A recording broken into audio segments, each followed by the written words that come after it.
لوگوں کی تقریبات تو 15 دن ختم ہی نہیں ہوتی، اور جو مزید اس سے آگے کا طبقہ وہ مہینہ مہینہ شادی کی تقریبات کو لے کے چل رہا ہوتا ہے. آج قوالی نائٹ ہے، آج فلاں ہے، بلکہ وہ ایک دن محفل میلاد بھی کروا لیتے ہیں، سمجھتے ہیں چلو اللہ کو بھی راضی کر لیں. تم اللہ کو دھوکہ نہیں دے سکتے، یہ تمہارے مکر وہ خوب جانتا ہے کہ تم کیا کرنا چاہ رہے ہو. تو پیسے اڑائے جا رہے ہیں، گانے گائے جا رہے ہیں، اور للے تللو میں اڑائے جا رہے ہیں. اور دلیل کیا ہوتی ہے؟ ابھی میں کسی کا مال تو نہیں لوٹا، یہ تو میری اپنی کمائی ہے. اور نفس ایک دلیل تراشتا ہے، یہ کمائے کس لیے جاتے ہیں؟ بچوں کی خوشیوں کے لیے کمائے جاتے ہیں. تو ہم نے خوشی بھرپور کرنی ہے، لیکن اللہ قیامت کے دن اتنی دیر تک قدم بندے کے سامنے سے ہٹنے نہیں دے گا جب تک یہ سوال نہیں پوچھ لیتا کمایا کہاں اور خرچ کہاں کیا.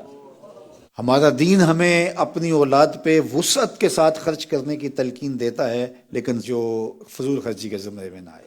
حضرت علی المرتضیٰ کا قول ہے، یجب علی صاحب المال ان یوسع علی عیالہ، صاحب مال کے اوپر واجب ہے کہ وہ اپنی اولاد پر وسعت کرے. یہ نہیں ہے کہ وہ مالدار ہے تو اولاد کو کچھ دے ہی نہ، وسعت کرے، ان کو دے سکتا ہے ضرورت کے مطابق. لیکن یہ ہر بندہ سمجھتا ہے وسعت کیا ہے اور عیاشی کیا ہے. اس فرق کو ہر بندہ سمجھتا ہے، کسی کو مخفی نہیں ہے. حضور سے پوچھا گیا نیکی کیا ہے، بدی کیا ہے، اور میں استفت قلبک، یہ مفتی بیٹھا ایسے ہی پوچھ لے، یہ تجھے